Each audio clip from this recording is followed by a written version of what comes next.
Here we go. Thank you very much for joining us today. So let me briefly introduce myself. My name is Alka Madan, and I am the founder of Global Women Power. So we have been working in this from 2015.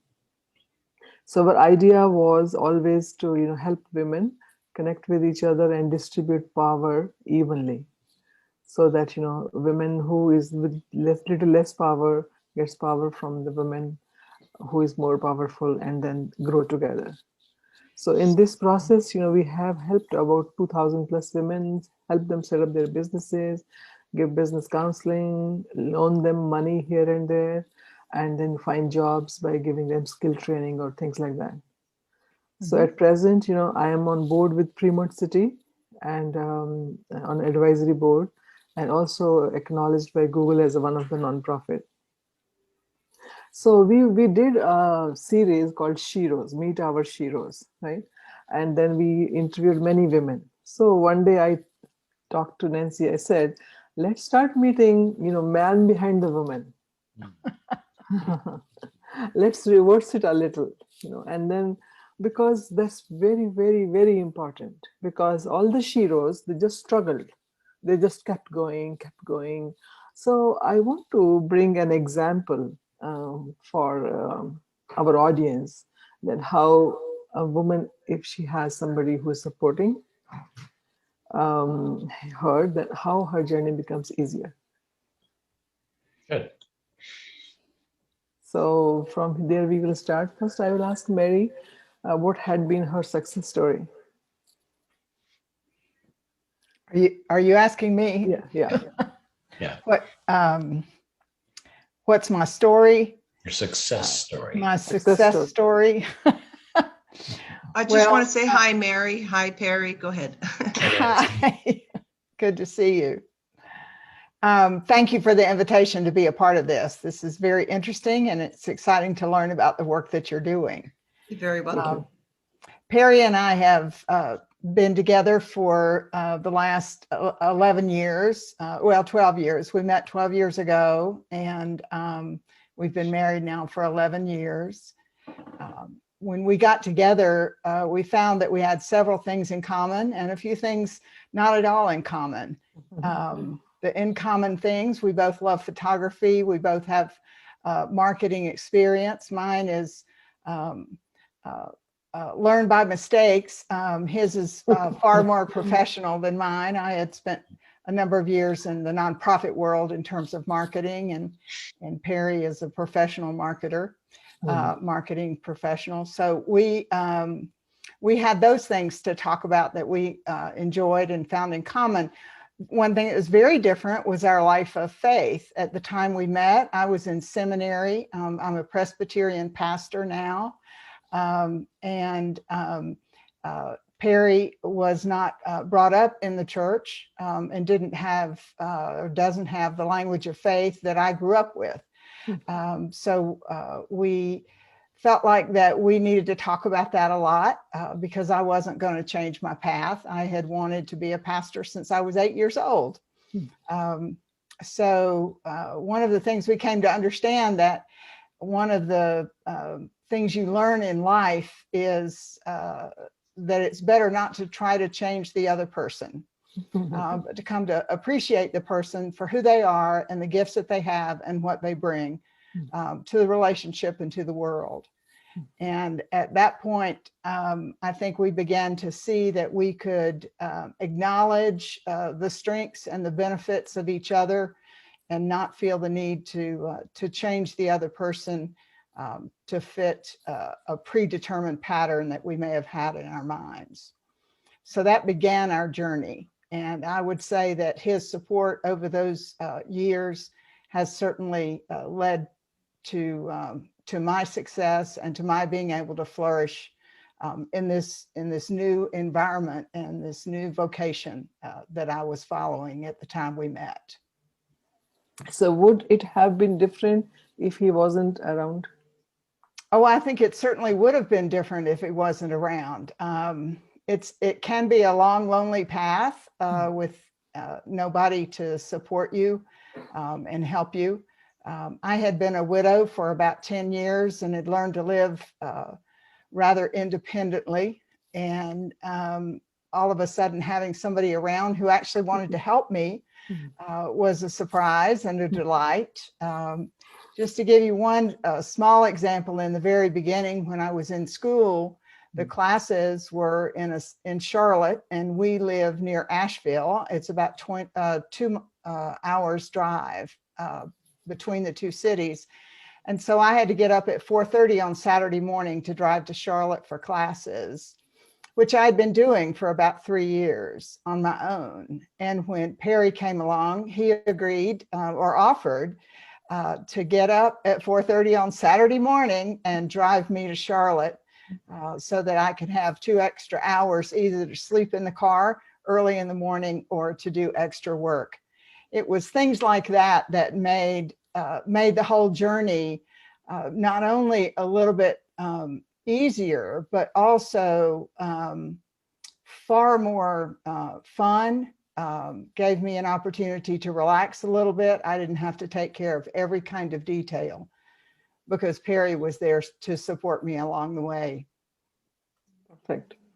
So Perry, as you told that you are a marketing personnel, so you sold yourself well to Mary.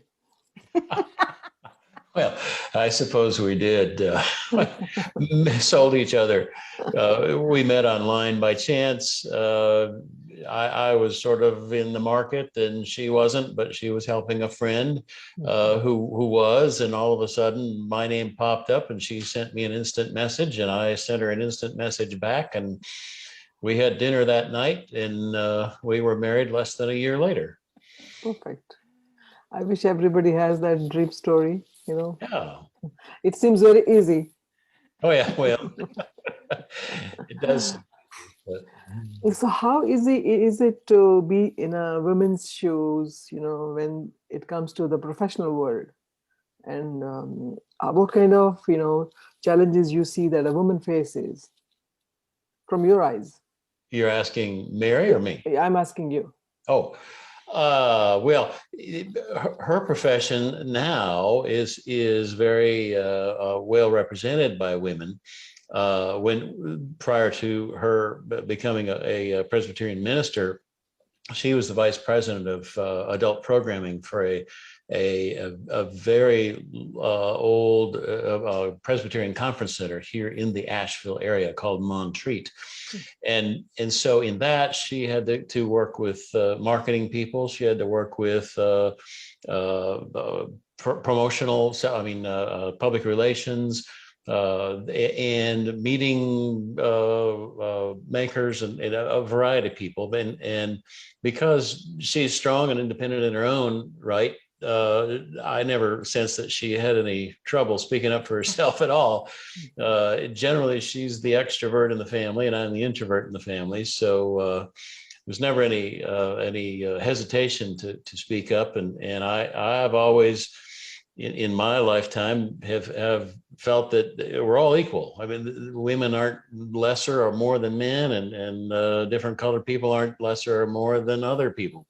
And so it's just how I grew up and the environment I grew up in, and the fact that I didn't have any background in her world didn't bother me, and fortunately didn't bother her. So I just supported her as I could. I couldn't help her with her lessons that she was taking, but I could at least help her get her back and forth to Charlotte. And now as a preacher's spouse, I can be a busy guy at times.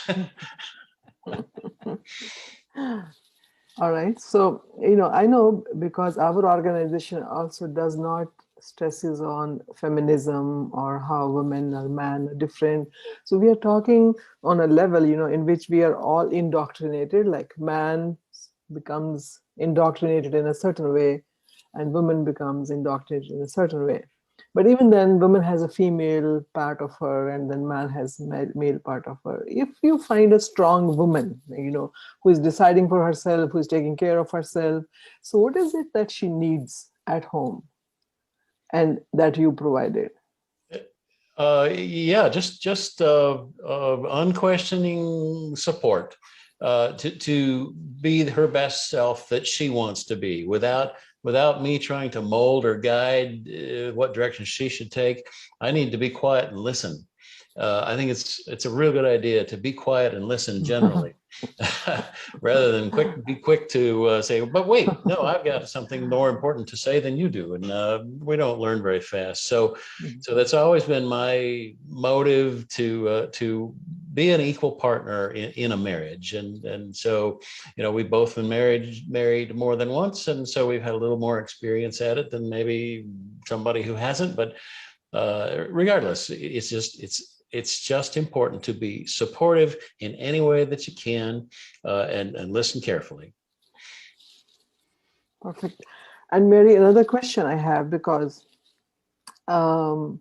does a strong woman always need a man to fall back upon, or she can just be with the female associates and can carry on? Because women, those who have succeeded in their career, sometimes I see that they're lacking in relationship, so-called, not generally speaking, but quite vast majority of them.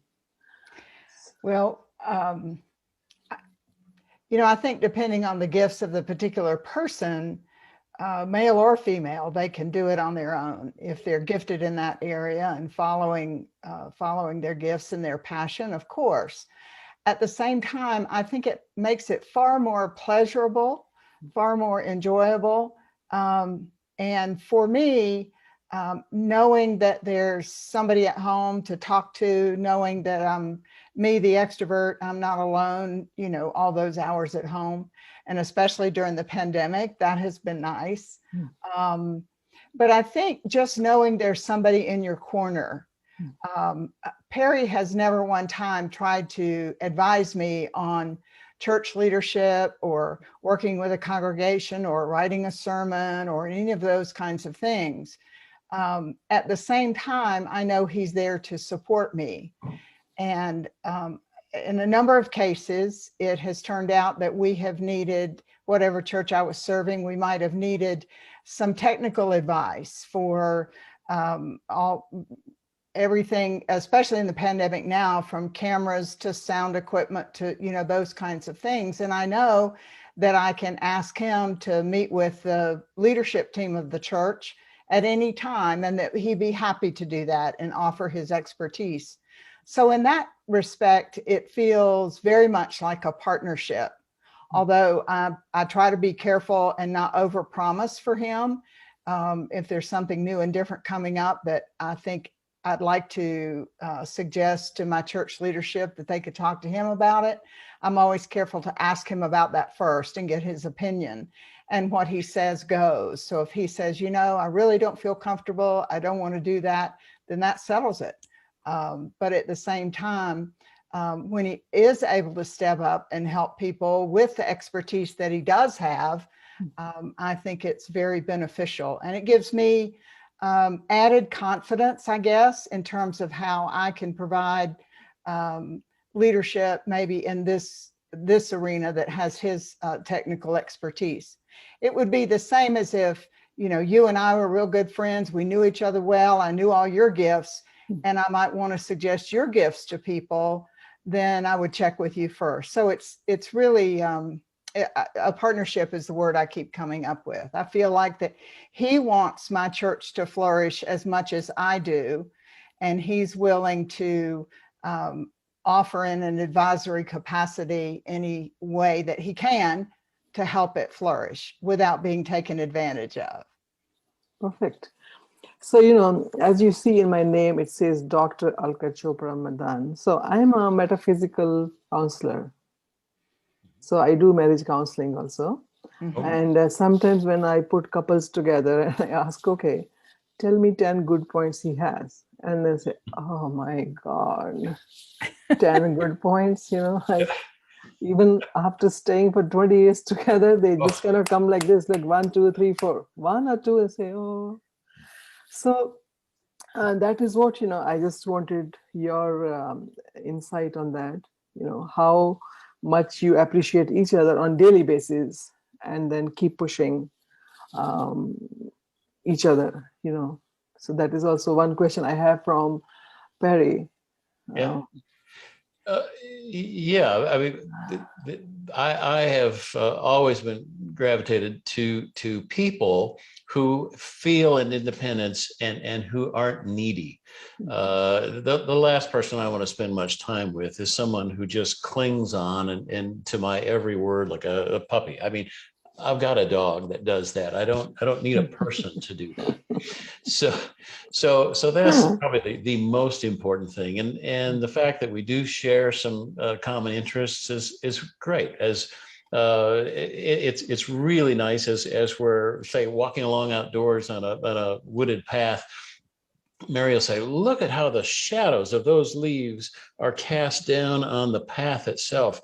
And we know exactly what we're talking about, as opposed to, hey, there's a bird over there. It's a little more subtle and nuanced. So it's kind of fun to go a little deeper on topics like that. And of course, we can't go deep on topics of faith because it's my background, my upbringing just doesn't include that. And so that's fine. And I do music. I play the piano and compose and do things. And Mary listens to music. So we have some commonalities. But I think my favorite thing is that sense of independence that she doesn't need me to exist and thrive, and I don't need her.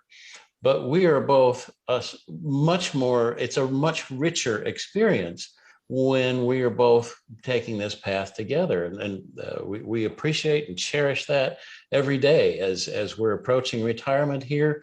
We're of the baby boomer generation, and we used to think that we were invincible like other folks, but by golly, as you age, things don't work as well, and so we have the opportunity to lean on each other, whether it's mentally, if one of us were to become debilitated in that way, or physically. And so it's nice to know that you've got a safety net there should you need it. So. Yeah, so for our audience, if you make it look so easy, like you guys talk to each other, you appreciate each other, people may not relate to that, because most of the time people say, no, it's not that easy. Because, my husband will say, sorry, number of times in a day. I said, why you keep saying sorry? He says, keep some extra with you, because if I do some mistake, then I'm already sorry for it. A build up. Yeah. So there is one trait for which women are known, and that is called nettering. Like women netter a lot. They're known like that. Some symbol on women. And say that word again. Nettering. Nettering. I don't know. How do you spell it? Nattering.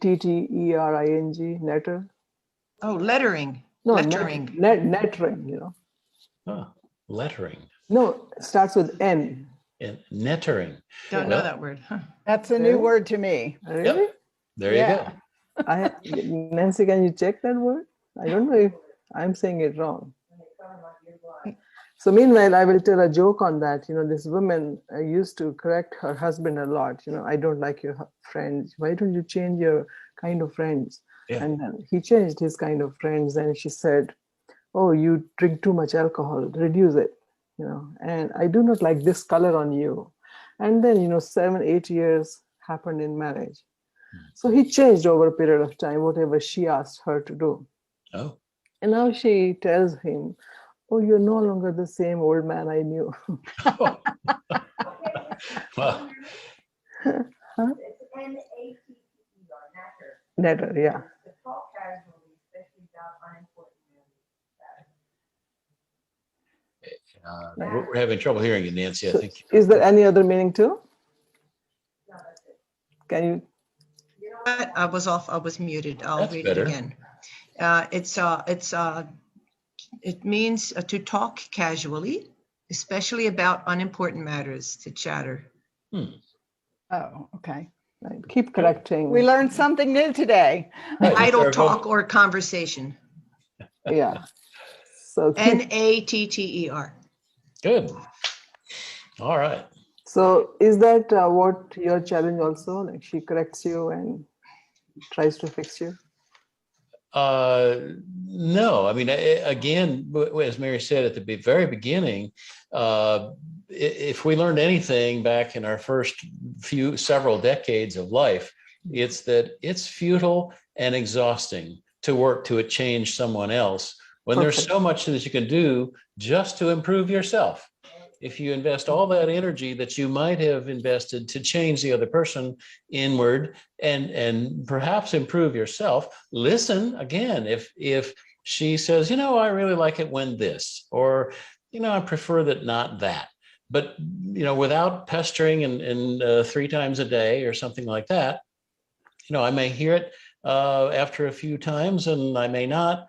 But you pick your moments as to how much you're going to invest in trying to really change behavior, or the option is to simply accept the other person for who they are and how they are, and just cherish that. I mean, it sounds all kind of warm and fuzzy, but gosh, 11 years after 12 years after we met, and it's probably going to work out, I guess. So how long did it take to reach to this conclusion, like let each other be who they are? How long did it take? That was early on. I mean, Okay. right. I mean, we met the first day that we ever heard of each other. We had dinner, and I would say within a week or two, we weren't talking about marriage or anything at that point, but we were really talking about serious things. The one thing that made sense to me for a long time is, if you try to put on airs when you meet somebody to be the best person you think they'd like you to be, that is going to be exhausting. You cannot keep it up, and it'll be disappointing to everybody when you finally have no more energy to do that. So we both agreed, let's be real. If it doesn't seem to mesh for us, let's find that out early on, and we can part ways. No harm, no foul, and we'll move on with our lives. And so I think that we both consciously made an effort to really just be who we were and let fate take its course. Perfect. It's a beautiful lesson. A lesson worth learning. So far, so good. I learned in some marriage fate counseling. and faith in each other. Faith and faith in each other. That's right, good. right. Yeah, Mary, what were you saying? I in the right before I got married, the first time we were going for marriage counseling, as you do right before you get married. And one of the pieces of advice that we were given that really stuck with me is, don't ask the other person to change anything they cannot change. For example, don't complain about the fact they have brown eyes when you wish they had blue eyes. I mean, they can't change that.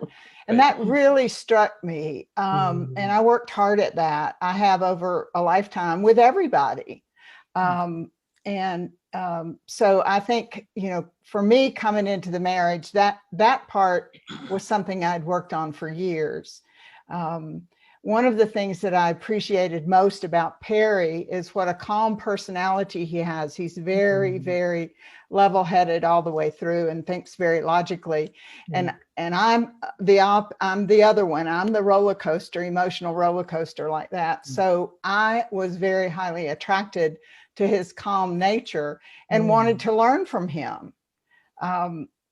As far as how to respond to circumstances in a calmer way. And over the years, he's really taught me a lot, I think, just by being himself without really realizing, what he was doing. So again, it's looking for what we can appreciate in each other. I don't think either one of us would ever say that we're perfect or that the other person is perfect. And can a marriage grow? Of course, it can always grow.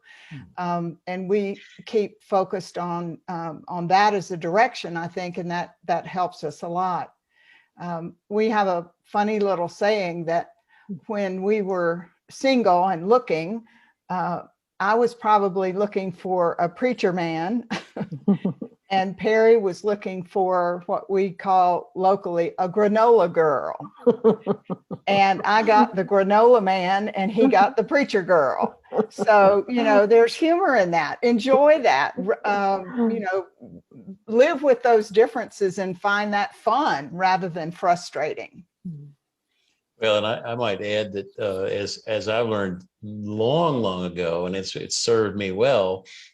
Two things about being with a partner is, particularly a woman partner, is when she expresses frustration or dissatisfaction with something external, don't rush in to fix it. Just hold her. Just be there, be quiet, hold her, don't try to fix it. And the other thing is, give her a gift when she doesn't expect it. Flowers given when there's nothing to give them for is that works. That's the key. Yeah, it does. So one more question I have, which is also a kind of misunderstood by so many people. They always keep saying we should spend some quality time together, and that definition is not very clear. Yeah. So can you throw some light on what quality time means in the marital relationship? I think that cherishing every moment you have. Now, you can't invest every bit of your energy in every moment there is, but the small moments. We walk our two little dogs most every day in our neighborhood, and we're in a beautiful wooded part of the western North Carolina and the mountains, and so it's a pretty and just that's quality time. Together, we're with our beloved animals. Neither one of us have children of our own. And so, we have our animals, we have the beauty of the nature around us. We appreciate our health. We appreciate that we've been safe through the pandemic. And quality time just can pervade your relationship rather than saying, okay, well, most of the time we're not spending quality time. Well, wait a minute, maybe that's something to reflect back on and just think about it. There are moments that seem innocuous or unimportant unless you just give them a half a second of thought. Wow, that was fun. Let's do that again. Doesn't have to be a great big thing. Now, it's nice to go out to a nice dinner somewhere or celebrate or do something special or a nice trip. Nothing against doing that at all. And we enjoy it.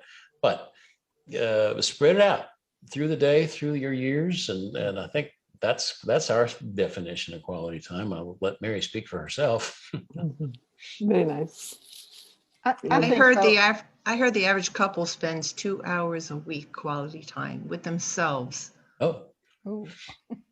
Wow. I think I would work on making a little more of that available. Because of the jobs and other responsibilities. Well, see, that's not it. that they don't want to.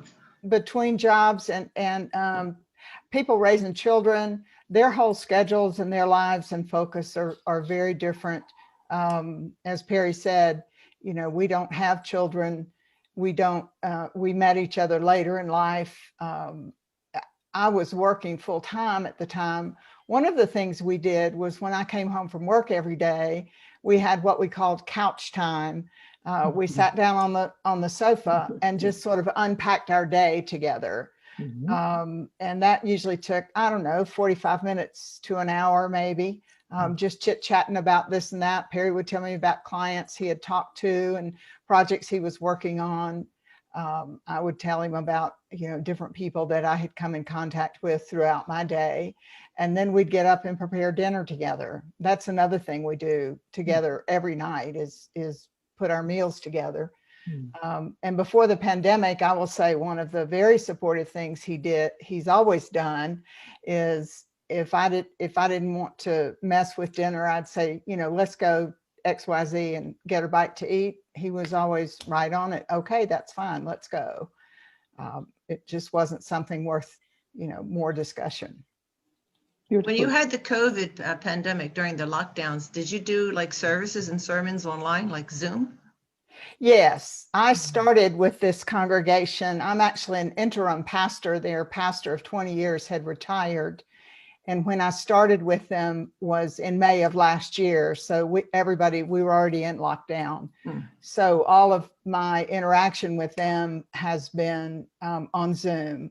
It's a small congregation and they like to meet on Zoom where they can see each other's faces and ask questions real time. So our worship, Bible study, leadership meetings, everything is on Zoom. We're just now beginning to talk about the possibility of doing something in person outdoors, because we do have a number of people who've been vaccinated. So possibly in May, maybe June, depending on how the numbers are in North Carolina.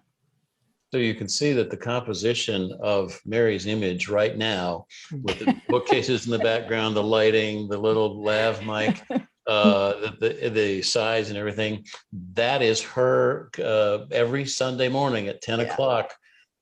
It starts and she goes and we record it and post it on YouTube for the folks that can't make the Zoom. And so it's just, again, that technology thing is something that I sort of understand enough to take care of. And so it's really been a good marriage. No complaints. We're on it. So I learned a new word from you, Mary: couch time, not quality time. I will promote that. So because, I had been asking tough questions I think sometimes, when couple is together, then people don't open up that much, or they remain cautious or whatever they are saying, because thinking that if the other person will say okay or not. Mm-hmm. So one more tough question I want to ask you. So many women, they just think that marriage is not for them. They just say, okay, those who are successful or career oriented, and their day is packed. And so you found him, and then you guys were getting along well. So what is the importance of bringing marriage in rather than just staying together? Rather than just living together? Yeah. Why marriage? Well, my faith teaches me. I felt more comfortable being married to begin with. That's a trite answer, though. I really personally believe in the institution of marriage. I believe that in the beginning, we all think that our love is going to do everything for us and is going to make the marriage perfect. I think over time and with maturity, you come to understand that it is the marriage that sustains the love.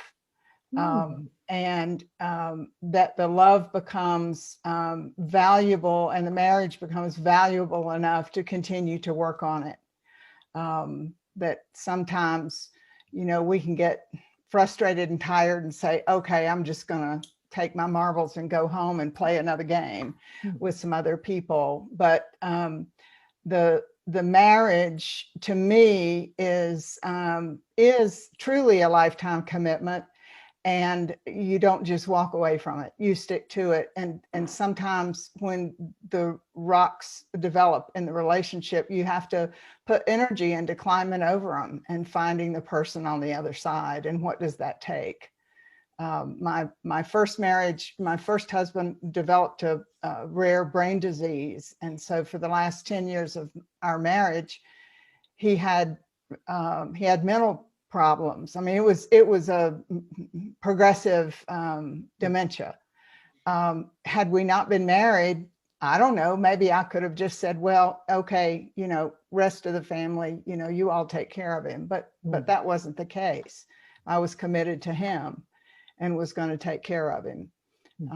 And so that's important to me. That's why marriage. Now, I have talked to other people who have not gotten married, who will say the same thing. They've made that commitment to each other and they're not going to go away. So having never lived in a long-term relationship in that way, I really can't speak to it. How do you react to Paul's teaching about a celibacy view, better not to marry? Paul can say what Paul wants to say. What do you think he meant by it? Was he against marriage? I don't think he was. I don't think Paul was against marriage. I think he was talking to a particular people at a particular time about a particular circumstance. And that we have, in our day and age, sometimes have a tendency to universalize things that Paul has said. I think Paul had a great appreciation for women. and spoke up for women in ways that sometimes the church has not been able to recognize, because they have taken other things he said that were speaking to particular issues at a particular time, and taken them out of context. I agree with you. Perry, you have any insight on this topic? My insight would be, who's Paul? He wrote a number of the epistles in the New Testament literature. I've heard the name, but therein lies a vast difference in our experience. And so I listen and keep quiet, because I, on the other hand, the more general topic of how women are people, men are people. Why do we even categorize them as superior or inferior? I don't get that. I've never gotten that. I guess that's just in my upbringing. My parents, they weren't preachy people, but they just did what they did, and it seemed like the right thing to do. I grew up in a elementary school that was primarily consisted of Black kids, and it never occurred to me that was peculiar, or that I should be fearful or doubtful. Maybe that entered. I don't know. I think it was just my upbringing, that people are people, and let's all just take them where they are, instead of put labels on them before they get a chance to express themselves.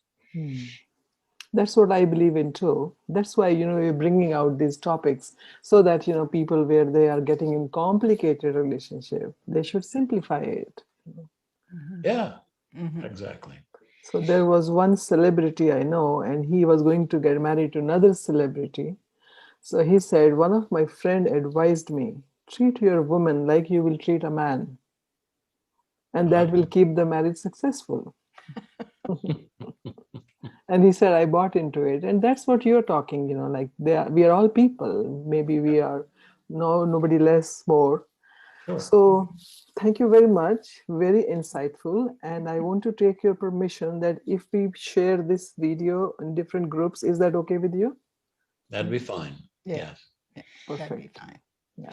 I think the biggest challenge Perry's had in being married to me is I'm from the deep South and he's from Michigan, and we have expressions that he doesn't understand. And sometimes I'll say something and he'll look at me and he'll say, sweetheart, I know your mouth is moving and you're saying words, but I don't understand. I don't have the slightest idea what you mean in what you just said. So we have fun with that. Yep. Thank you very much. And hopefully this message gets across. Okay. Yes. Stay in touch, everyone. Thank you for inviting us. Yeah. Yes. Take care. God bless. Thank you. God bless you. Bye-bye. Bye. Bye-bye.